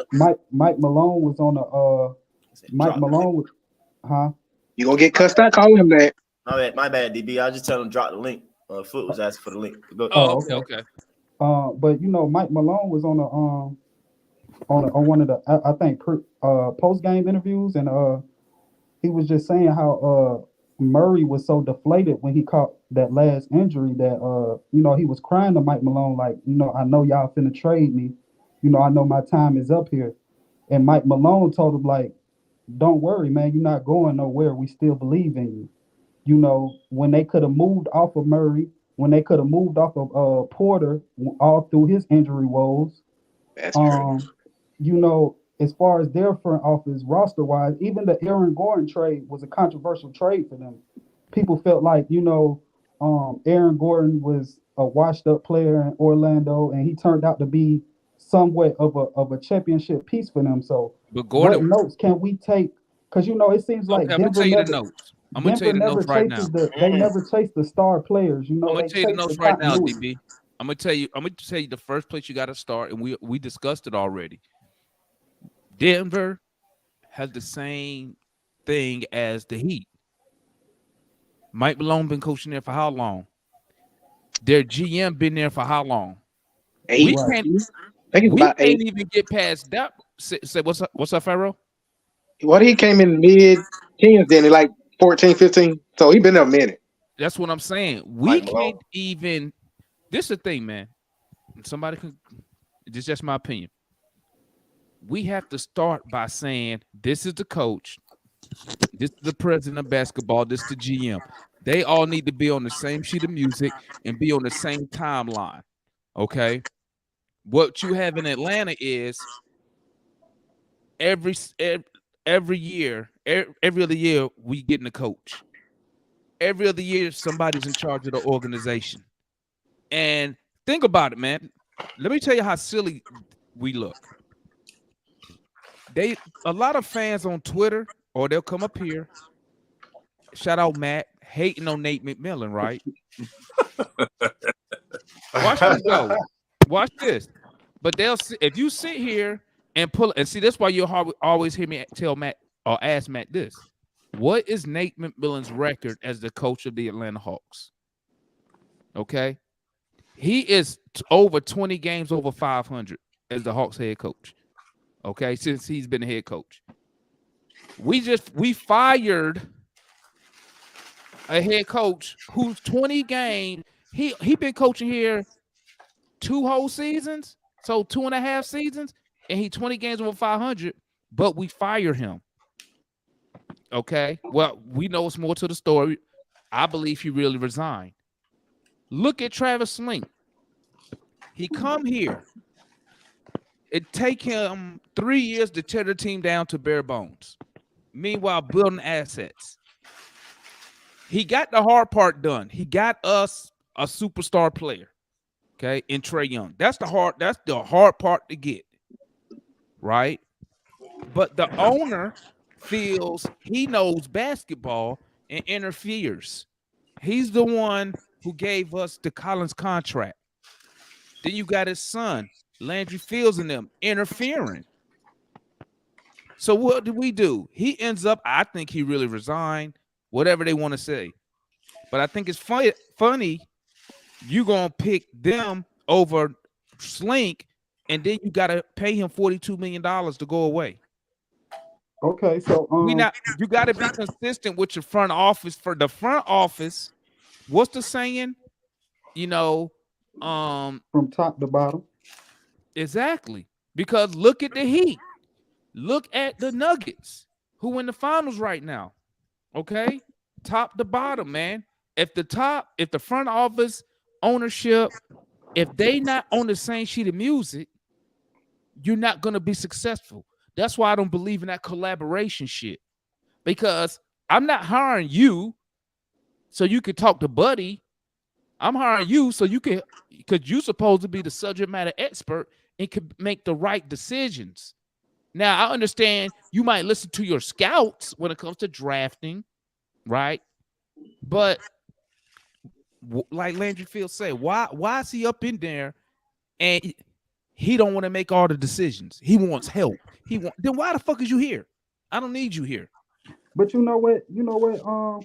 Just something to the panel. What do y'all feel about? Because I mean, there's been so many head coaching changes.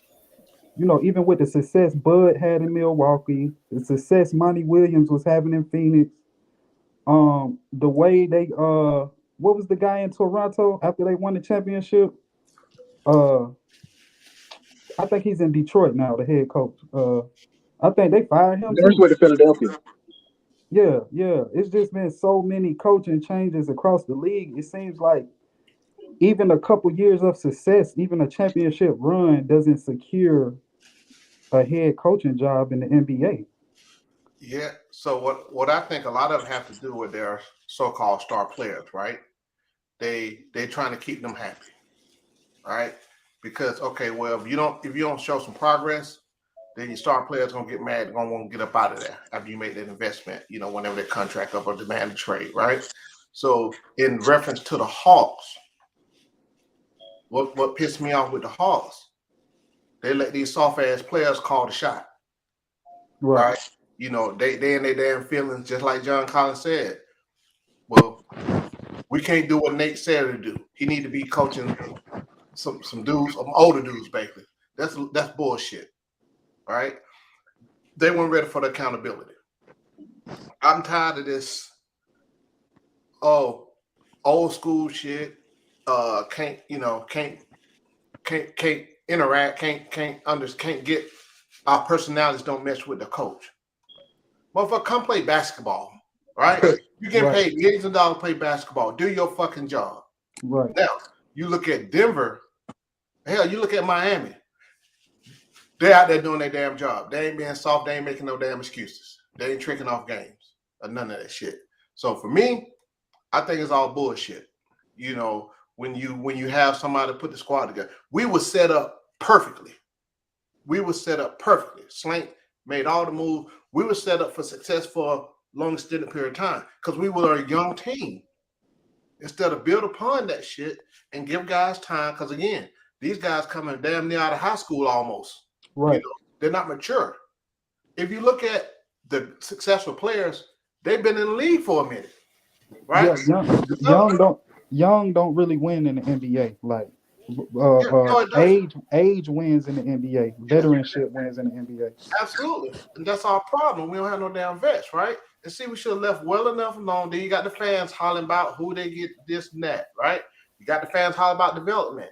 Development is on the fucking players, right? They got to continue to work, right? You got 15, what you got, about 10 damn coaches on the squad, right? So again, somebody posted some pictures of JJ talking about, man, fuck that. His ass better be in the gym. I'm sorry. That's on them. Oh, look at him getting swole. Good. Your ass should have been in the gym all last year. Facts. For me, I don't care nothing about what you posting pictures. I care about the result. Go to New York with old boy, let him train you. Right? I mean, come on, man. They're just fucking lazy. And they don't understand the game, right? They don't understand. I have to put in work. We're just talking to some kids. Now, come in 2 days a week. One of the coaches, guy who runs that, take his son in Wednesday and Friday, 5 a.m. work for hours 10 minutes. We're trying to spend them together. Y'all need to come get this damn work. Because we actually do weightlifting. They be dodging the weights and all this bullshit, the same ones. What the fuck? And the ones that put in the work, you can see how they progress from last year, even 2 years ago. So no damn excuses. Folks getting fired, they don't need to be fired. We were set. We had a very young core that continued to develop, right? And we had assets and everything. So that's my take on it. I'm blaming the players. Fuck that. Hey, Foot. Now me and you been saying the same thing over and over and over again. And I'm gonna bring up something else. When Charles Barkley came to Philadelphia, Moses Malone cussed his ass out. You a big fat tub of goo. That's what he told him, straight up. Yep. Charles Barkley, he was the one that told the story. He said, now he hurt my feelings, but he made me go to work. He made me go to work and made me become what I am right now, what I became. Right. And see, that's the thing. I was hearing all during the beginning of the season. Well, you can't coach him that way, John. John, you want to fight somebody. Now I'm sitting up here looking at this Denver Miami game here, and I'm seeing some fouls that they ain't calling tonight that he used to call on us all season damn long. And I mean, it's just ridiculous. I'm getting fired up behind this crap because it's just like these jokers out here tenderizing a steak with a hammer. They beating the snot. I mean, Miami just beating the snot out of them. Ain't nobody calling nothing or whatever. I said, now, when you start doing that, you have to reciprocate. Give them that same treatment, you know. Yep. But but back to my point. These players that are stars, you listen to what Kobe said. Kobe talking about, man mad at me for not passing him the ball. Well, where was he at 6 o'clock in the morning when I was in this gym 2 hours before practicing? This joker here, the last one to be here, first one to leave. Why should I pass you the ball? And he was doing that in away games. That's what in away games.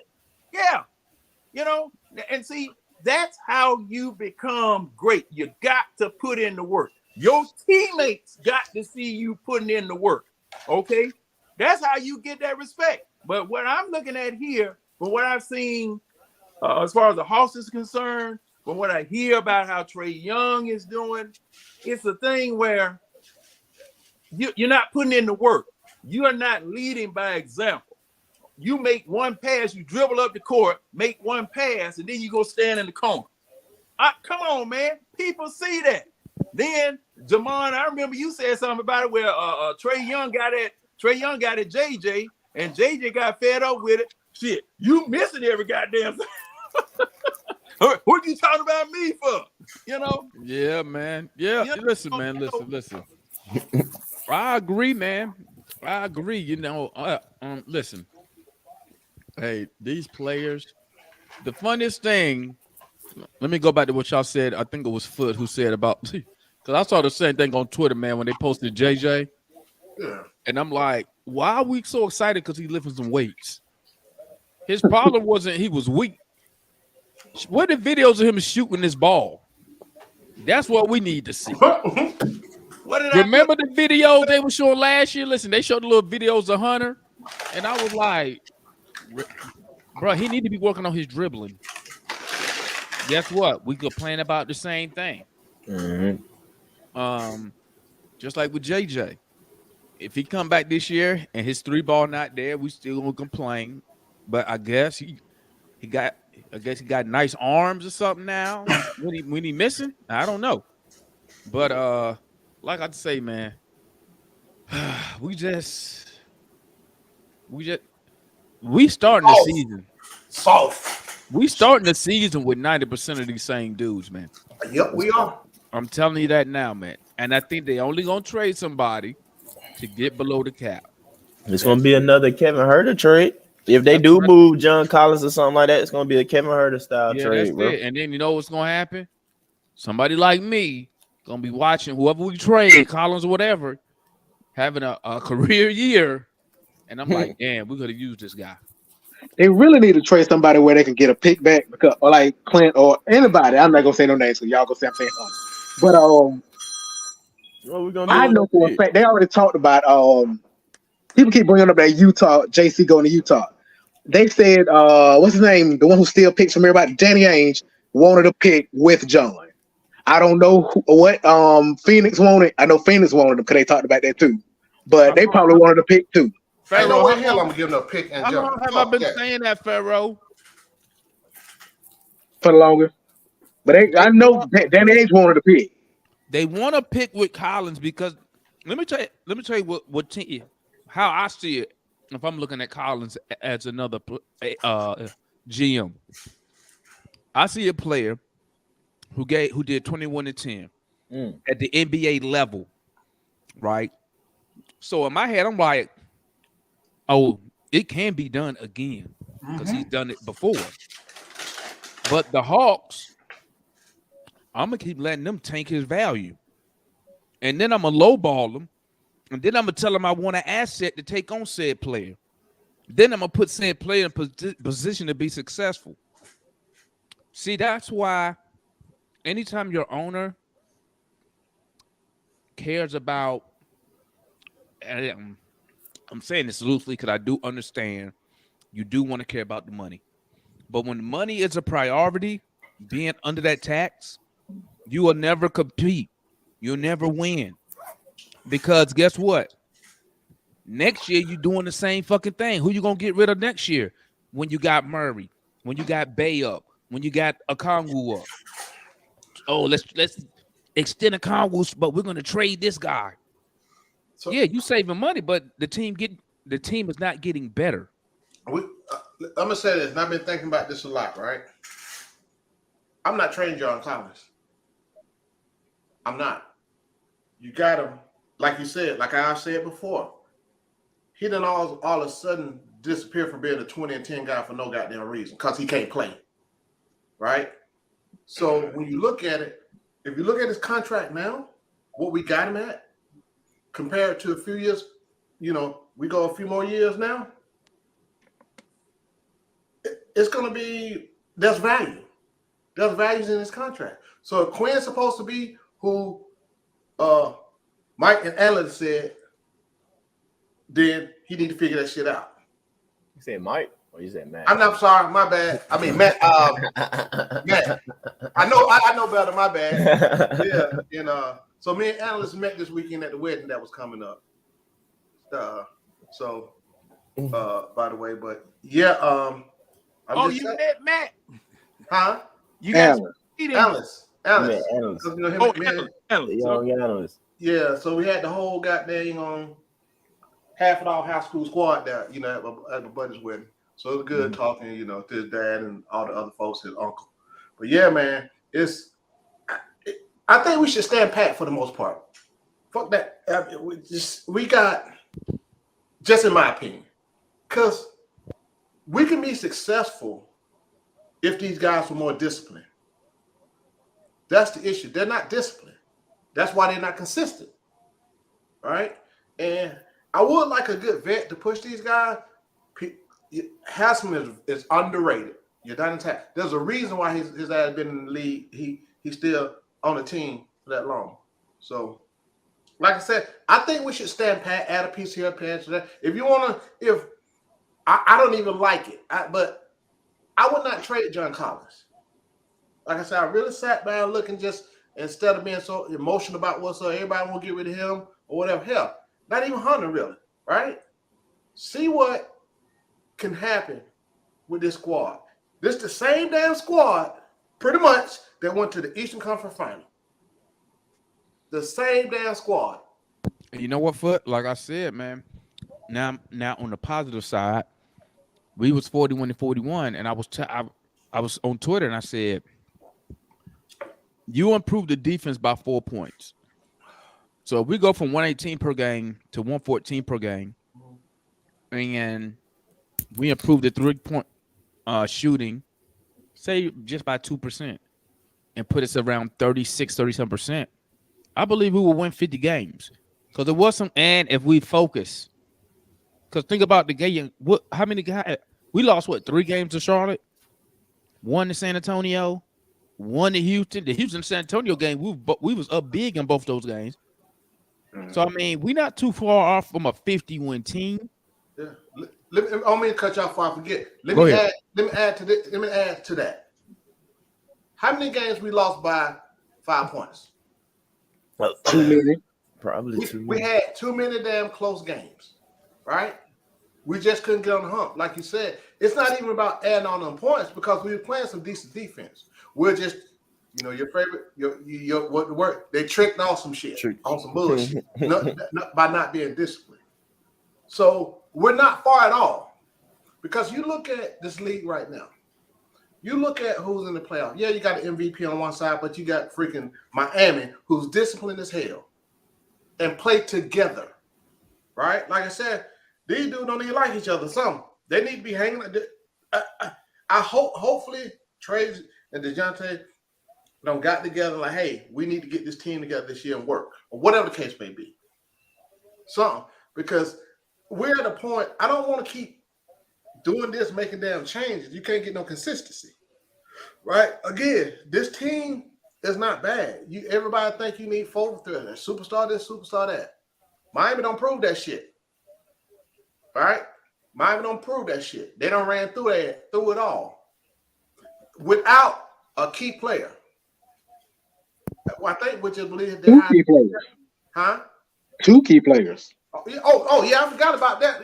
2 key players. Ooh, Miami. Hell yeah. Victor and Tyler.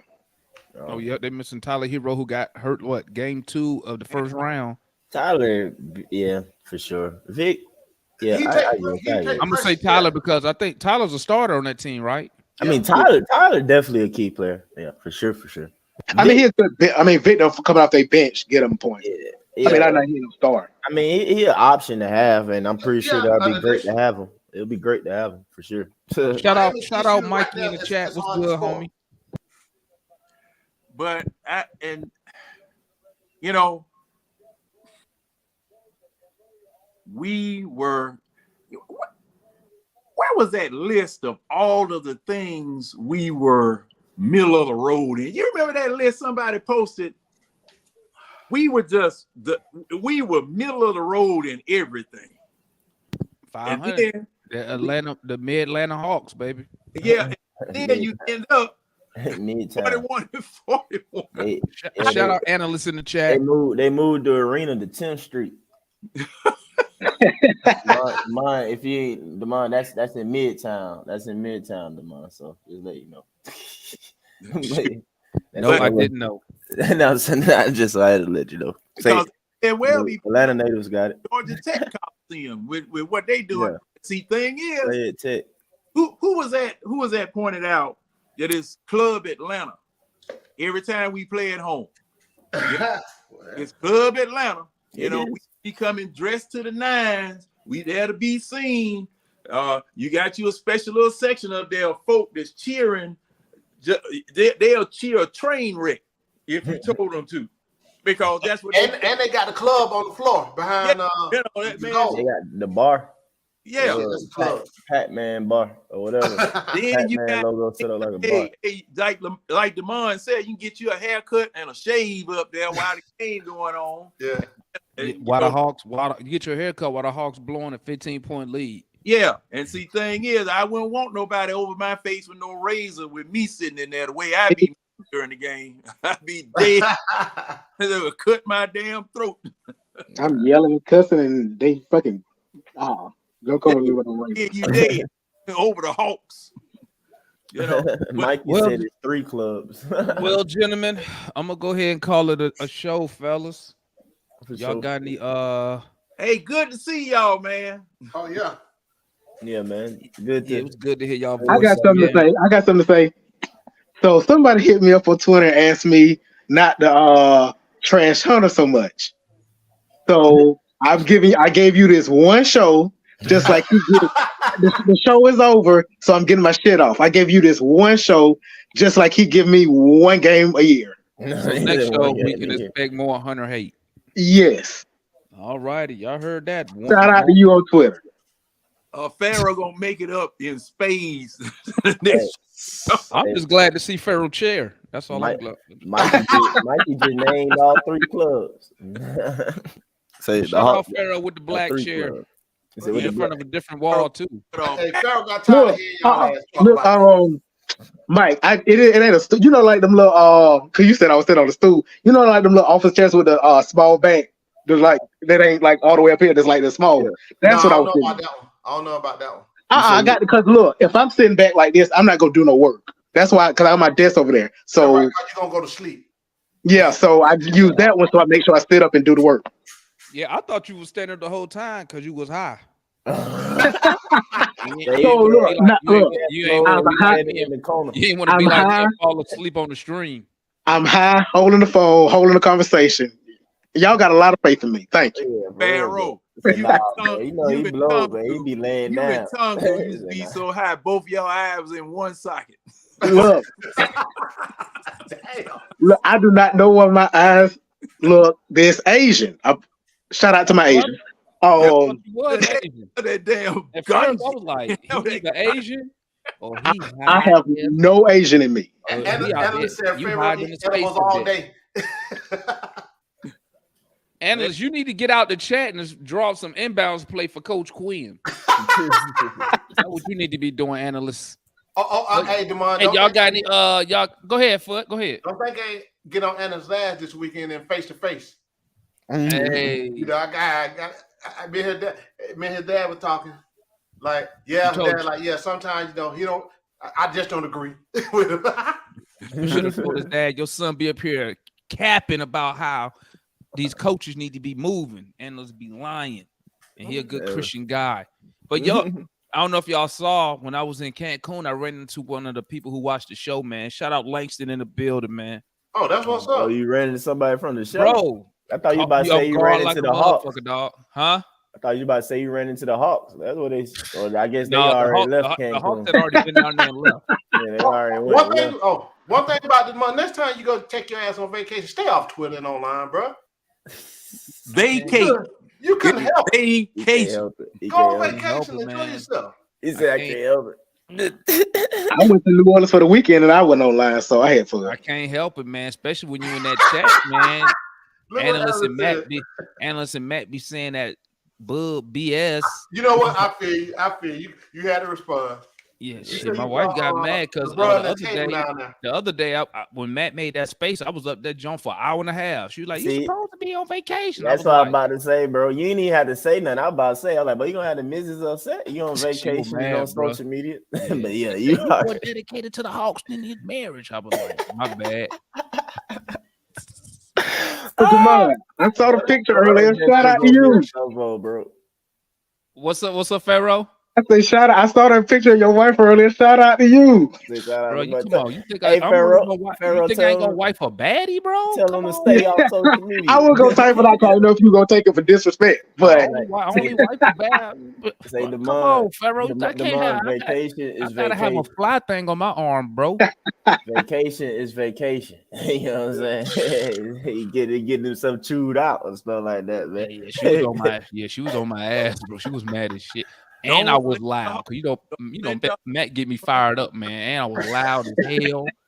So she went and sat on the balcony. I was like, she was like, I gotta deal with this in Texas and Cancun. Like you been brought down here and talking. But yeah, look, bro, we was going somewhere in the resort. I'm walking, and somebody just said, "Damon." Bro, I was like, "What the hell? Who the fuck know me out here, man?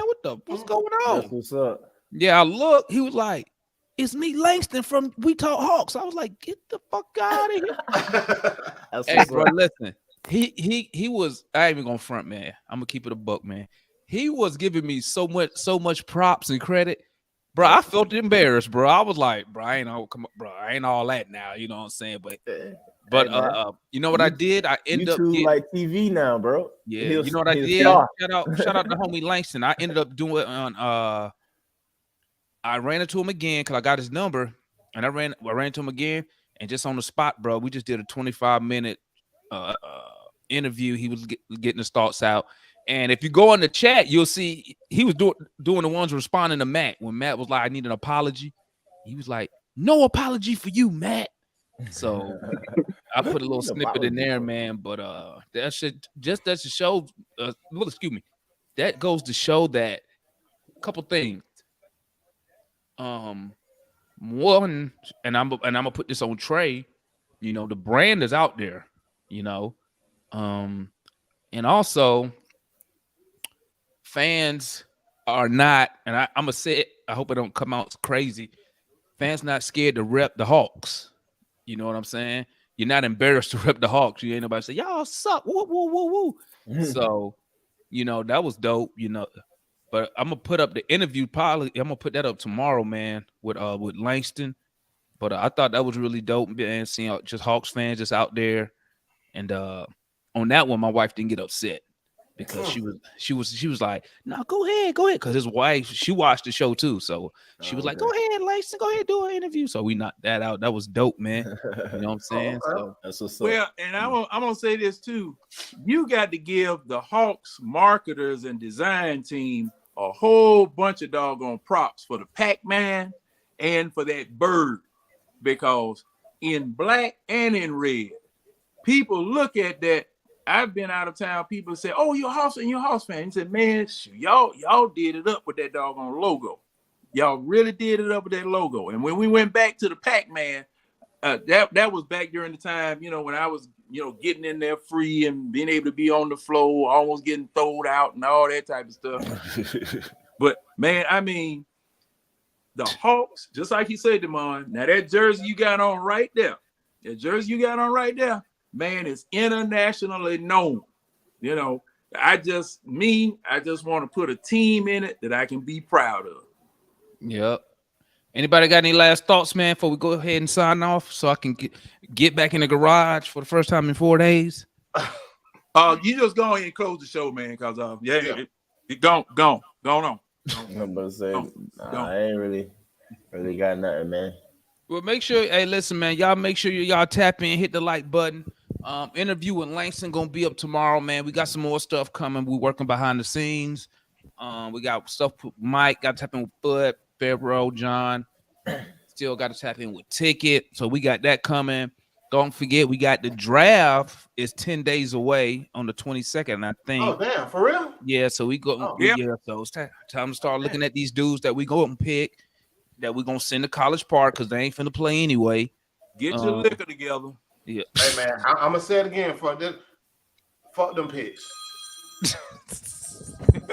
I mean, for real. Then we got Summer League coming up, so we got some more stuff coming. So y'all make sure y'all tap in, man. With us, we here. #1 Hawks YouTube fan channel for the fans, by the fans. Is right here, and we appreciate all y'all support.